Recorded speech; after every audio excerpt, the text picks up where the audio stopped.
bonjour à tous. Donc, nous, on va vous parler de Flagger. Je me présente rapidement, je m'appelle Alexandra, je travaille à Blablacar depuis 2 ans à peu près. Bonjour, moi c'est Nazim, donc je suis Android développeur aussi et je travaille à Blablacar depuis 1 an, maintenant presque 1 an. Alors, la problématique derrière Flagger, c'est que si vous travaillez sur une application ou un produit ou quoi que ce soit, si vous arrive un problème en prod, vos utilisateurs vont pas être contents, ils vont être très mécontents comme la dame que vous voyez là. Et en fait, vous avez aucun ou presque aucun moyen de réagir selon votre application. Enfin, nous, c'était surtout sur l'application Android. Et donc, on a voulu trouver une solution pour ça. Donc, on a mis en place ce qu'on appelle les feature flags. Qu'est-ce qu'un feature flag ? Selon la définition Wikipédia, c'est la possibilité d'activer ou désactiver des features à n'importe quel moment. Donc l'idée de base est venue d'une coding night. Donc on a ça à Blablacar à peu près une fois par an ou un petit peu plus.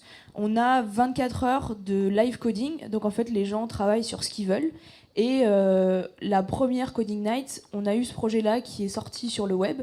Donc la même chose, pouvoir désactiver des features en temps réel. Mais pas que, parce qu'en fait on s'en sert pour d'autres choses. Et je vais vous parler de ça, en fait, pourquoi on s'en sert à Blablacar. Donc, les besoins qu'on avait à la base, c'était, comme je l'ai dit, non, je ne l'ai pas dit encore, de pouvoir, en fait, merger une feature sans que ce soit le moment de la release. Par exemple, la semaine dernière, on devait activer une feature dans un pays précis, en Russie, et en fait, on voulait merger le code avant parce qu'il était prêt, mais la date de release produit n'était pas encore atteinte. Donc du coup, on a pu merger et ouvrir la semaine d'après. Comme je l'ai dit, du coup, de pouvoir activer et désactiver une feature à n'importe quel moment. Si jamais on a un problème sur le paiement ou la réservation, on peut désactiver, enfin, on voulait pouvoir désactiver ça très facilement sans avoir à refaire de soumission. Et aussi de pouvoir roll out des features. Donc si on veut faire des tests dans un pays, par exemple on veut tester sur un petit pays pour voir comment ça se passe, comment les gens réagissent, et qu'on voit que tout se passe bien, on peut ouvrir en fait dans d'autres pays sans avoir encore à refaire de soumission. Parce que pour ceux qui connaissent pas trop les applications mobiles, le problème des soumissions, c'est que ça prend pas mal de temps. On a un process qui est plutôt long chez Blablacar. Quand on veut créer une nouvelle application, la pousser sur le store, ce qui se passe, c'est que nous, les devs, on va créer un build, on va l'envoyer à la QA, donc qui va tester en fait avec tout un flow toutes les features qui sont importantes sur notre application. Une fois que c'est validé, ça peut partir sur le store. Et en fait, côté iOS, c'est plus long parce que côté Android, la version est soumise tout de suite. Les utilisateurs sont updatés en temps réel. Mais sur iOS, il y a une validation par Apple qui peut prendre entre 24 heures et une semaine. Donc si jamais il y a un problème, le correctif peut prendre jusqu'à une semaine pour être mis en place. Et du coup, pendant une semaine, les gens vont râler. Et donc, on a mis ça en place. Et je vais laisser la parole à Nazim pour vous expliquer comment on a fait ça sur l'application Android. Merci. Du coup, on va parler un peu plus dans l'appli Android de comment ça fonctionne. En fait, il n'y a pas beaucoup besoin de mentions niveau Android. Donc on va parler juste de comment c'est fait de notre côté et comment ça marche. Du coup, on a un back-end. Et ce back-end nous permet de créer des flags. Donc un flag a un nom logique, un statut. Donc un statut, il y a 3 types de statuts. Soit le flag est toujours activé, soit le flag est désactivé, soit il est activé à certaines conditions. Et bien sûr, une stratégie. La stratégie permet de résoudre ce flag. Donc on verra les stratégies un peu plus tard. Du coup, un flag a besoin de plusieurs conditions. Donc on peut activer sur plusieurs conditions, sur la Fun Extension, donc plus 33 pour la France par exemple, sur la locale utilisateur, donc France, Belgique ou un autre pays, et sur la currency, euro, dollar, etc. Et du coup, là, on a 3 exemples de flags, comment ça s'affiche sur le back-end. Donc on a 3 flags, on a leur statut, on peut voir directement si le flag est inactif, activé ou activé à certaines conditions. Et on peut soit l'activer, le désactiver au fur et à mesure en live. Du coup, hop, comment ça marche côté architecture ?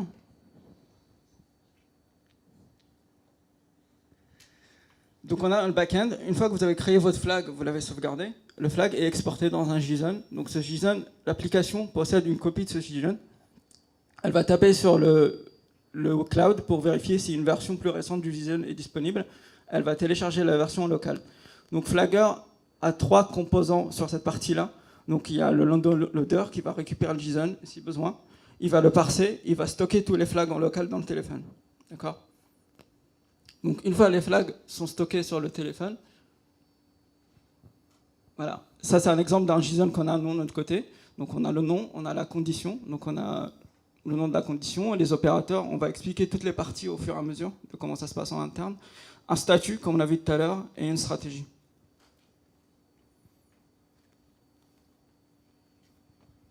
Et du coup, quand tu as un composant de l'application, donc n'importe quel endroit, vous arrivez dans un nouvel écran. Donc cet écran demande est-ce que cette feature-là est activée pour cet utilisateur. Donc le composant demande à Flagger. Flagger va regarder dans le cache s'il a déjà ce résultat-là pour éviter de refaire tout le traitement. Sinon, il va regarder en fonction de la stratégie qui est définie dans le flag. Donc on a vu dans le slide d'avant. En fonction de la stratégie, il va appeler la bonne partie du code pour résoudre ce flag. Donc on a 3 types de stratégies.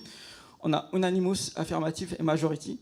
Donc la unanimous signifie que toutes les conditions qui sont dans le flag doivent être résolues pour que le flag soit activé. L'affirmative signifie qu'il n'y a qu'une seule condition qui doit être résolue pour que ce soit bon, et majority, la majorité des conditions. Du coup, du contexte, tout à l'heure on a vu le slide qu'on pouvait activer plusieurs fonctionnalités en disant voilà, c'est sur la locale, sur le numéro du téléphone ou sur un autre élément. Et du coup là, c'est le contexte.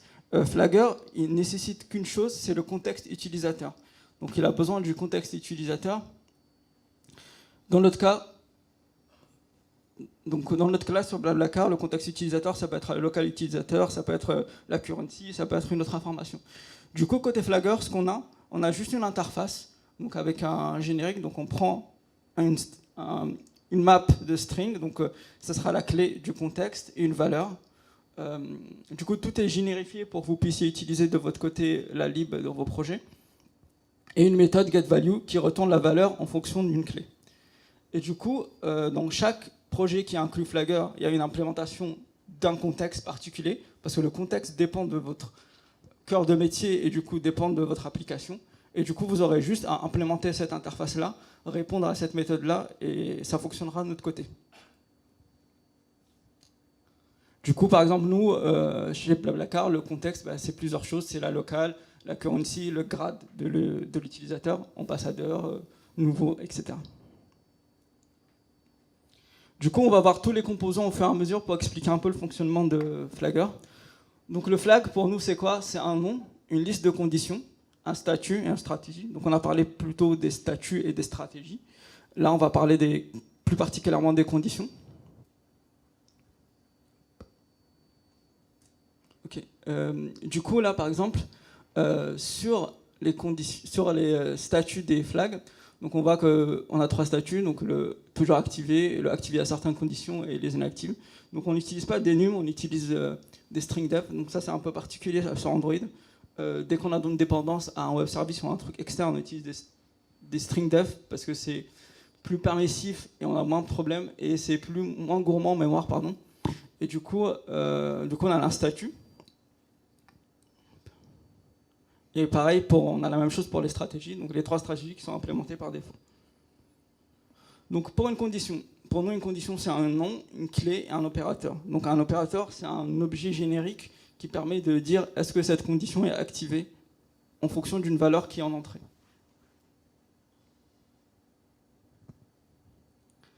Du coup, un opérateur c'est quoi? C'est un objet générique pour une classe abstraite, donc qui a un nom. Donc un nom c'est commun à tous les opérateurs. Et une méthode applies_to qui prend une valeur en entrée et qui dit si cette valeur répond à l'opérateur ou pas. Donc il y a 3 opérateurs par défaut dans l'application, mais vous pouvez créer vos propres opérateurs, il suffit juste d'extendre cette classe et d'implémenter la méthode applies_to. Là on va voir l'exemple, donc là on regarde un opérateur, donc comme je disais, ça prend une valeur t en entrée et ça retourne un booléen. Est-ce que cette condition est activée ou pas, tout simplement. Donc par défaut on a 2 opérateurs. Donc le inset qui vérifie vraiment par la valeur et le percentage qui est par pourcentage. En fait, on l'utilise si on veut par exemple rollout une fonctionnalité à 20% des utilisateurs ou à 10%. Donc on utilise cet opérateur pour rollout sur un pourcentage. Ok. Donc là, c'est l'inset opérateur dans notre gré. Donc on voit que tout est générifié pour essayer d'être le plus permissif pour l'utilisation dans vos projets ou dans d'autres projets. Du coup, on voit on a une liste de valeurs en entrée. Du coup, la méthode applies_to, qu'est-ce qu'elle va faire? Elle va juste vérifier que la valeur qu'on lui passe en entrée est contenue dans la liste des valeurs avec laquelle la condition a été initialisée. Pardon. Donc si elle est dedans, bah, c'est vrai, et sinon c'est false. C'est très simple. Très trivial. Donc une stratégie séparale, donc elle a besoin d'un flag et d'un contexte. Donc les contextes, on a parlé tout à l'heure de ce que c'est un contexte, et elle retourne un booléen. Donc on disait les deux stratégies qui sont par défaut dans l'application.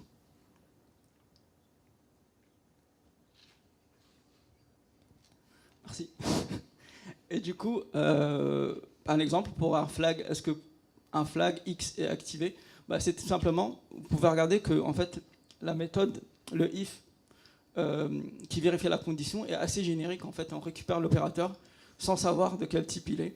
On appelle la méthode applies_to parce qu'on sait que notre opérateur va répondre à cette méthode-là, et du coup on lui passe le contexte et la valeur par rapport à la clé. Donc la clé, est-ce que c'est user local ou est-ce que c'est un autre type de clé? Et du coup tout est générifié et il n'y a aucun casse d'objet ou aucun, on va dire, typage. On a essayé de générifier un maximum le truc pour que vous puissiez l'utiliser.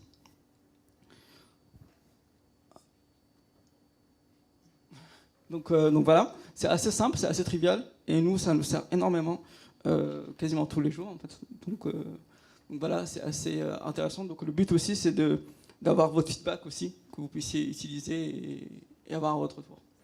Et du coup, je passe le micro à Alex. Donc, comme le dit Sheldon, c'est génial. Et vous vous demandez peut-être comment est-ce que moi, je pourrais l'utiliser dans mon projet. Donc, ce qui est bien, c'est que c'est super facile. Vous avez juste à inclure la dépendance dans le Gradle et inclure l'URL de votre feature flag que vous aurez implémenté. Et une fois que vous voulez checker que le feature flag est activé ou non, vous avez juste à appeler la méthode isActive avec votre feature flag et le contexte qu'a expliqué Nazim. Donc par exemple, pour l'exemple que j'ai donné tout à l'heure, si on veut vérifier que la condition c'est la Russie, on va appeler le flag qui doit être activé en Russie avec la locale de l'utilisateur qui sera russe ou pas russe. S'il est russe, la méthode isActive va nous retourner true, et donc on pourra exécuter le code suivant, et sinon on l'exécutera pas. Donc les bénéfices de Flagger, je l'ai un peu dit tout à l'heure, mais on n'a plus besoin de soumission.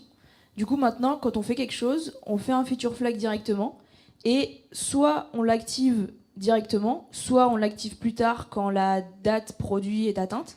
Si jamais il y a un souci sur un pays ou sur un flag particulier, on peut désactiver dans un pays, dans une locale, et ça nous évite en fait d'avoir pas mal de retours négatifs, que ce soit sur Twitter, Facebook, le support ou quoi que ce soit d'autre où les utilisateurs peuvent se plaindre. Donc c'est super. Ça nous permet de faire des rollouts. Comme je l'ai dit, si on veut activer une feature dans n'importe quel pays, on peut le faire super facilement. On n'a pas besoin de refaire de soumission. On va sur le back-end, on choisit le feature flag dont on a besoin, on rajoute la locale, on envoie, et on a juste à attendre que le fichier JSON soit mis à jour. Donc on a 15 minutes de cache, et tous les utilisateurs vont en fait retélécharger le JSON, et la feature sera activée dans le pays qu'on a choisi. Et les utilisateurs sont contents. Maintenant, la dame est contente. Et si jamais on a un problème, en fait, on n'a pas de retour négatif. On désactive tout de suite la feature. On fait un fixe, on resoumet. Et en fait, on évite tout le côté négatif des utilisateurs. Et on essaye de faire en sorte que les gens soient contents tout le temps. Et donc, ce qui est bien, comme Nazim l'a un petit peu teasé tout au long de la présentation, c'est qu'on en a fait une librairie. Pour ça, du coup, on a fait un module externe. On a fait des types génériques, comme il l'a montré. Et vous pouvez le retrouver en fait sur GitHub, vous pouvez tester, vous pouvez l'inclure dans votre projet, vous pouvez nous faire des feedbacks, des PR, tout ce que vous voulez, pour qu'on puisse améliorer le projet. Et juste, vous nous dites ce que vous en pensez, si ça vous plaît, voilà. Et donc la question, c'est, on a parlé d'Android, mais iOS. Donc en fait, on est en train de développer la même chose sur iOS. C'est pas encore en open source. On va sûrement le mettre open source plus tard, mais ça arrive quoi. Et donc à Blablacar, on a pas mal de valeurs et on voulait juste parler d'une seule, qui est Think It, Build It, Use It. En fait, ce que ça veut dire, c'est qu'on pense à notre produit, on le crée et ensuite on l'utilise parce que la plupart des gens qui travaillent à Blablacar font du covoiturage et en fait ça nous permet d'améliorer le produit parce que si on fait du covoiturage nous-mêmes, on va se dire bah voilà, là il y a un souci, je pourrais le régler, je pourrais en parler à d'autres gens. Et donc avec Flagger, en fait, on a modifié cette valeur en Think It, Build It, Flagger It. Et voilà, merci beaucoup.